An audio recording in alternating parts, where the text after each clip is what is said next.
Assalamu alaikum students. I hope you all will be fine. आज से हम अपना इनऑर्गेनिक केमिस्ट्री स्टार्ट करेंगे। आज हमारा इसका पहला लेक्चर है। इसके लेक्चर को स्टार्ट करने से पहले मैं थोड़ा सा कोर्स आउटलाइन को डिस्कस करूँगी। इसमें हमारे पास ये कुछ मॉड्यूल हैं जो हमने डिस्कस करने हैं। इसमें सबसे पहले हमारे पास है पीरियोडिक लॉ एंड पीरियोडिसिटी। हमने पीरियोडिक टेबल के बारे में जो उसकी बेसिक्स सारी है, किस तरह से पीरियोडिक टेबल जो है वो डेवलप हुआ, उसमें क्लासिफिकेशन किस तरह से की गई एलिमेंट्स की और उनकी क्लासिफिकेशन किस किस बेस पे की गई। ठीक है, ये सारी चीज़ें हम इस मॉड्यूल में डिस्कस करेंगे। सेकंड हमारे पास है केमिकल बॉन्डिंग। केमिकल बॉन्डिंग में हम डिफरेंट थ्योरीज़ पढ़ेंगे जो कि केमिकल बॉन्ड को एक्सप्लेन करेंगी। उसमें से बेसिक ही थ्योरीज़ हैं, जैसे कि हम ionic bond, covalent bond, coordinate covalent bond या फिर वीबीटी, वेस्पर, हाइब्रिडाइजेशन और एमआरटी वगैरह को डिस्कस करेंगे। नेक्स्ट हमारे पास एसिड बेसिस हैं। इसमें हम इनऑर्गेनिक एसिड और इनऑर्गेनिक बेसिस के बारे में स्टडी करेंगे। Chemistry of P block elements, इसमें हमारे पास पी ब्लॉक एलिमेंट्स जो हैं उन सबको हमने डिस्कस करना है। उसमें हम कार्बन और सिलिकॉन को डिस्कस करेंगे। इसकी कुछ प्रॉपर्टीज़ होंगी, इसकी प्रिपरेशन होगी, इसके कुछ रिएक्शंस होंगे।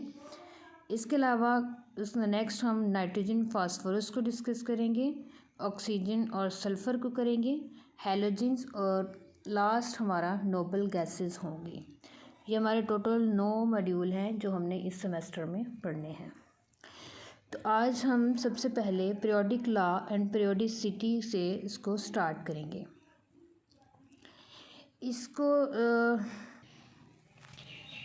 इसको स्टार्ट में हम सबसे पहले ये डिस्कस करेंगे कि हमारे पास जो पीरियोडिक टेबल है उसकी हिस्ट्री क्या है, उसकी डेवलपमेंट में किन किन साइंटिस्ट ने क्या क्या रोल निभाया अपना।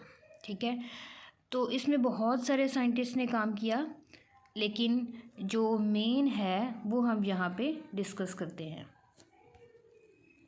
सबसे पहले हम यहाँ पे देखते हैं कि हमारे पास है डोब्राइनर। डोब्राइनर ने क्या किया, उसने उस टाइम पे जितने भी एलिमेंट थे, नॉन एलिमेंट, उनको ट्राइएड्स में डिवाइड किया। ट्राइएड्स में उसकी ग्रुपिंग की, ग्रुप बना लिए ट्राइएड्स की फॉर्म में, मतलब 3 एलिमेंट्स को जिनकी प्रॉपर्टीज़ आपस में मैच होती थी उनको उसने एक ग्रुप में रख दिया।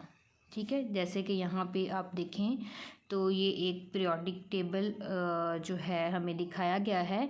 इसमें से चंद ही एलिमेंट्स हैं जो यहाँ पे शो किए गए हैं। लिखा हुआ है डोब्राइनर्स लॉ ऑफ ट्राइएड्स।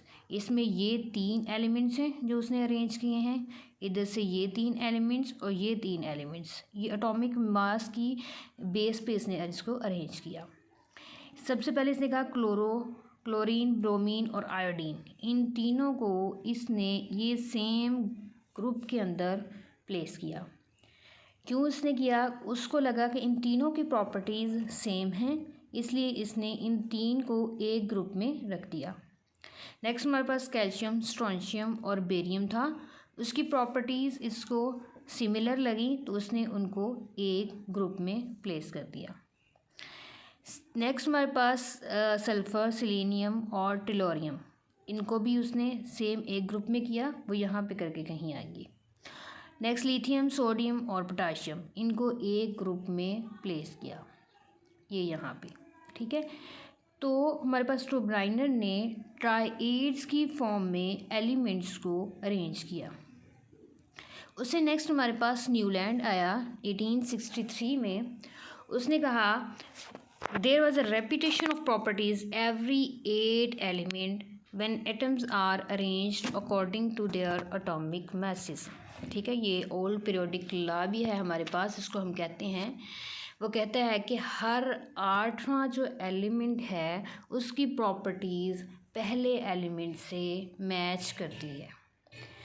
उसने कुछ जो है एलिमेंट्स को अरेंज किया अरेंज करने के बाद जैसे कि यहाँ पे दिखाया गया है, ये उसने अरेंज किया। जैसे कि हाइड्रोजन पहला एलिमेंट है, उसके बाद उसने lithium, beryllium, boron, carbon, nitrogen, oxygen और ये फ्लोरीन, ठीक है, इनको इस तरह से अरेंज कर दिया अकॉर्डिंग टू एटॉमिक मैसेज।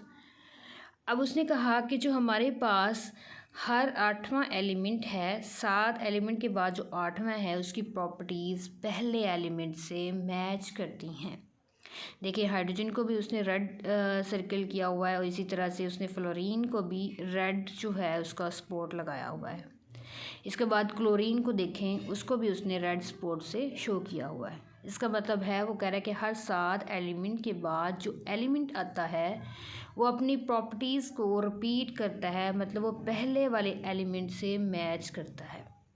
इसने एटॉमिक मास जैसे जैसे इंक्रीज़ हो रहा था वैसे वैसे इनको अरेंज किया। इसने जो ला दिया उसको हम ओल्ड पीरियोडिक लॉ कहते हैं। उसको अगर हम देखें तो वो कहता है कि there was a repetition of properties every 8th element when atoms were arranged according to their atomic masses, ठीक है। Refer to this repetition as law of octaves. जब हर 8वां एलिमेंट उसने कहा कि अपनी प्रॉपर्टीज़ को रिपीट करता है तो इसको लॉ ऑफ ऑक्टेव्स का नाम दिया गया, ठीक है। ये देखिए इसका जो न्यूलैंड का पीरियोडिक टेबल था वो इस तरह से उसने शो किया। उस टाइम पे जितने भी एलिमेंट्स थे उसने अरेंज कर दिए। ये हाइड्रोजन है, उसके बाद लिथियम, यहाँ पे बेरिलियम और बोरॉन आएगा, कार्बन, नाइट्रोजन, ऑक्सीजन, ये देखें ये पूरे उसने एक ग्रुप में इसको रख दिया।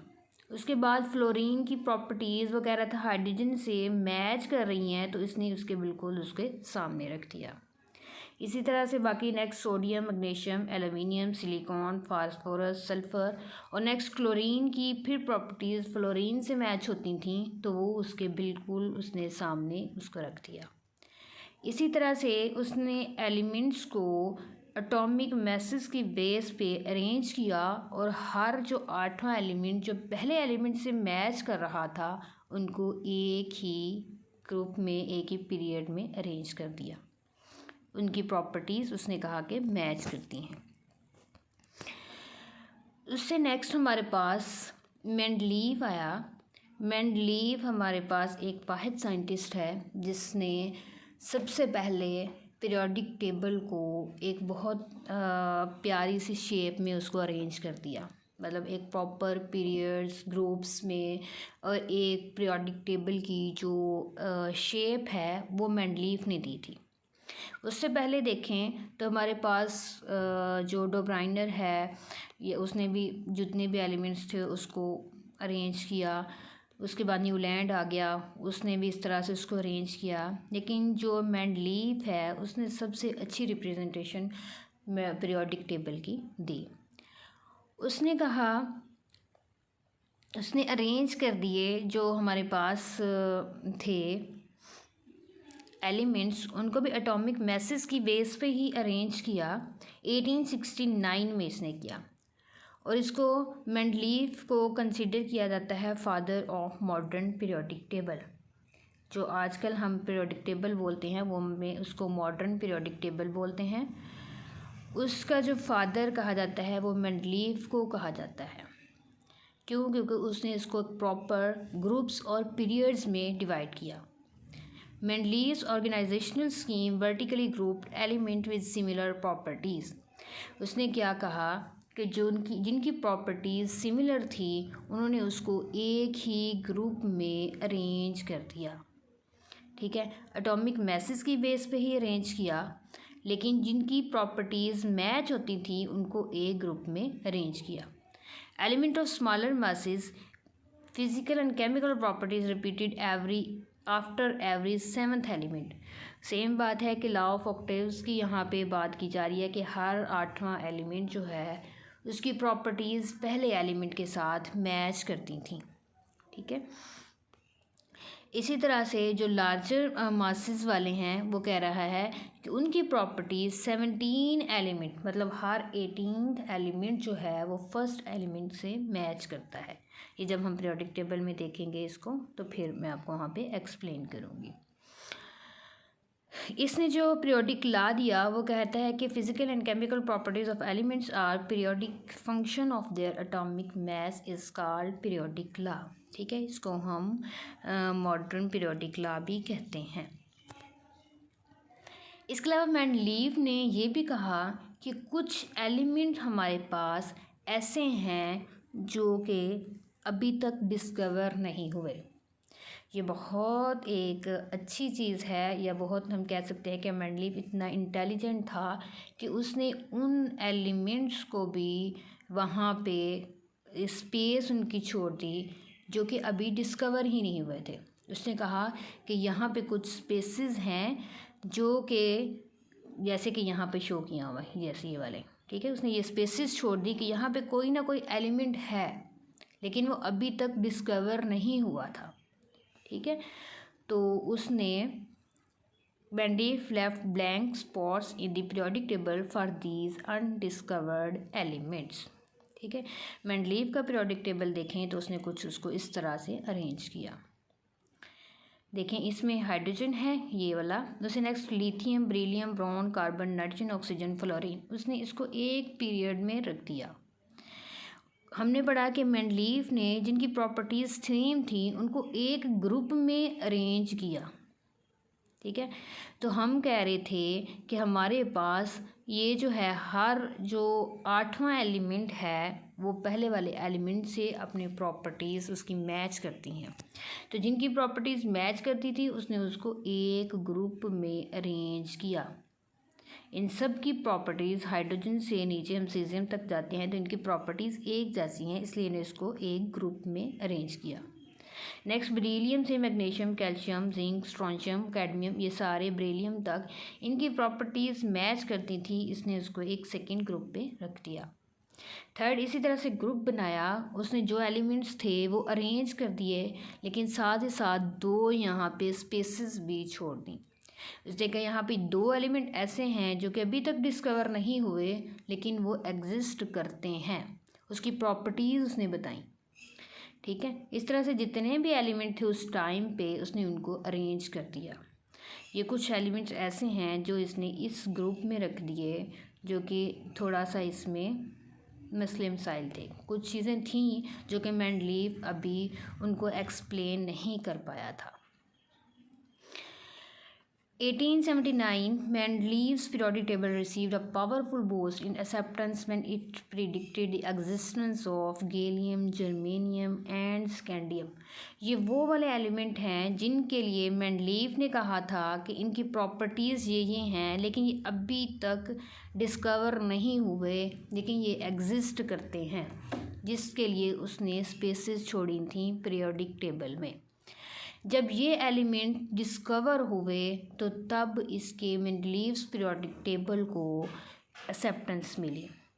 ठीक है, जब उन्होंने देखा कि मेंडलीव ने एक ऐसी चीज़ बताई थी, यहाँ पे स्पेसेस छोड़ी थी लेकिन वो एलिमेंट डिस्कवर नहीं हुए थे, और उस टाइम के बाद कुछ टाइम के बाद वो एलिमेंट डिस्कवर हुए और वो वहीं पे एग्जिस्ट करते थे, उनकी प्रॉपर्टीज़ वैसी ही थी जैसे मेंडलीव ने बताई थी, तो उसका जो पीरियोडिक टेबल था उसको एक्सेप्टेंस मिली।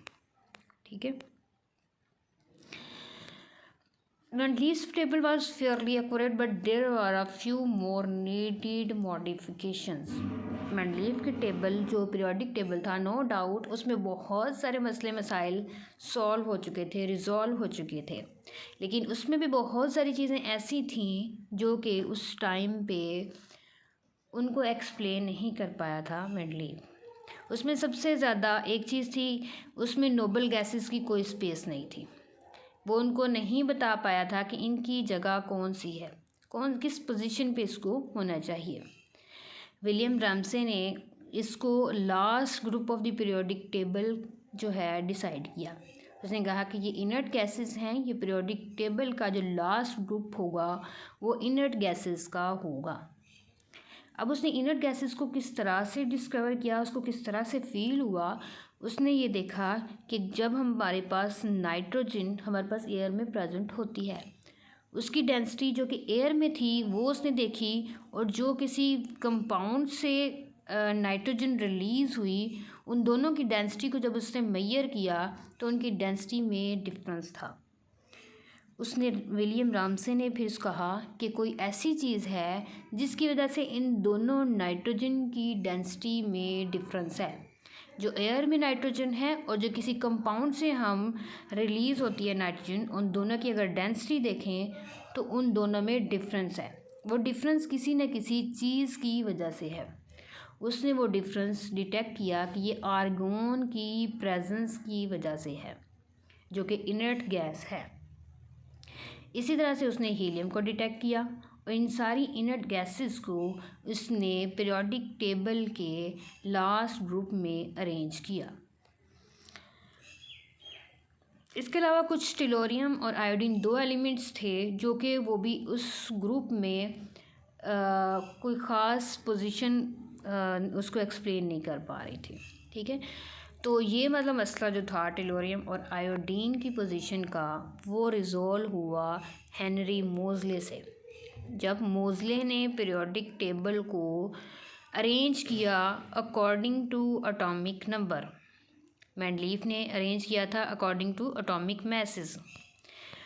मोज़ले ने पीरियोडिक टेबल को अरेंज किया अकॉर्डिंग टू एटॉमिक नंबर। उसने अरेंज तब किया जब एटॉमिक नंबर दिए गए एलिमेंट्स को और दिए गए थे प्रोटॉन की डिस्कवरी के बाद। जब प्रोटॉन की डिस्कवरी हुई तो उन एलिमेंट्स को, जो जितने भी एलिमेंट्स थे उसमें से एक्सरेज जो एमिट हुई उनकी फ्रीक्वेंसी की बेस पे हर एलिमेंट को एक प्रॉपर नंबर दिया गया जिसको हम एटॉमिक नंबर कहते हैं। उस एटॉमिक नंबर की बेस पे मोज़ले ने उन एलिमेंट्स को अरेंज किया। उन एलिमेंट्स को अरेंज करने के बाद जितने भी प्रॉब्लम्स थे मेंडलीफ पीरियोडिक टेबल में, वो काफ़ी हद तक रिजॉल्व हो गए। He derive a relationship between the X-rays and frequency and the number of protons. ठीक है, फ्रीक्वेंसी और एक्सरेज के दरमियान में उसने रिलेशनशिप चेक किया और उसकी बेस पे एटॉमिक नंबर को उन्होंने डिसाइड किया। When Moseley arranged the element according to increasing atomic number and not atomic masses, some of the inconsistencies associated with Mendeleev's table were eliminated. जो Mendeleev's के tables में कुछ मसले मसाइल थे वो रिजॉल्व हो गए, जिसमें से एक टेलोरियम और आयोडीन का था, उनको भी अपनी और असल पोजीशन मिल गई। जैसे कि ये हमारे पास है पीरियोडिक टेबल, तो इसमें देखें ये टेलोरियम और आयोडीन, ठीक है, इनकी जो पोजीशन थी वो उनको मिल गई क्योंकि एटॉमिक नंबर की बेस पे मोज़ले ने उसको अरेंज किया। अब पीरियोडिक लॉ की जो नेक्स्ट हमारे पास है डेफिनेशन, वो इस तरह से हम करते हैं कि when the elements are arrange in order of increasing atomic number, increasing atomic number, atomic masses नहीं, जो कि मेंडलीफ ने कहा था। अब न्यू पीरियोडिक लॉ जो है वो हम कहते हैं कि वो है and the elements are arranged in order of increasing atomic number, there occur a periodic repetition of physical and chemical properties. ठीक है, इसके बाद एक साइंटिस्ट था जिसमें गैलेन सीबॉर्ग, उसने डिस्कवर किया था कि एलिमेंट्स 94 to 102 तक उसने उसको डिस्कवर किया और उसके अलावा उसने लैंथेनाइड और एक्टिनाइड्स को पीरियोडिक टेबल के नीचे अरेंज किया। ठीक है, उनकी प्रॉपर्टीज़ थोड़ी सी डिफरेंट होती हैं, ये हम नेक्स्ट में डिस्कस करेंगे। ये कुछ चार्ट सा दिया गया है जिसमें बताया गया है कि 1700 से बिफोर जितने एलिमेंट्स थे वो अरेंज इस तरह से जो जो उनकी पोजीशन बनती थी वो रख दी गई। उसके बाद जैसे जैसे एलिमेंट्स डिस्कवर होते गए उनकी पोजीशन के मुताबिक उनको अरेंज कर दिया गया। फिर उसके बाद ये वाले एलिमेंट्स डिस्कवर हुए, उनको अरेंज कर दिया। उसके बाद ये डिस्कवर हुए तो उनको इस तरह से अरेंज कर दिया और एंड पे जितने भी एलिमेंट थे वो इस तरह से डिस्कवर होते गए, उनको उसकी पोजीशन के अकॉर्डिंग हम अरेंज करते गए। ठीक है, ये हमारे पास है मॉडर्न पीरियोडिक टेबल जो कि आजकल हम इसको देखते हैं। इसमें एलिमेंट्स को किस तरह से अरेंज किया गया ये अब हम डिस्कस करेंगे। इससे पहले हमने थोड़ी सी हिस्ट्री देख ली कि ट्रायड्स की बेस पे पहले हमने इनको अरेंज किया, फिर हमने लॉ ऑफ ऑक्टेव्स देखा, फिर मेंडलीफ ने एटॉमिक मैसेज की बेस पे अरेंज किया, मोज़ले ने एटॉमिक नंबर की बेस पे अरेंज करके न्यू पीरियोडिक लॉ जो है वो बताया, और हमारे पास जो आजकल उसमें है पीरियोडिक टेबल वो उन्होंने दिया। ठीक है, इसके बाद हम इसकी पीरियोडिक टेबल की क्लासिफिकेशन के बारे में डिस्कस करेंगे।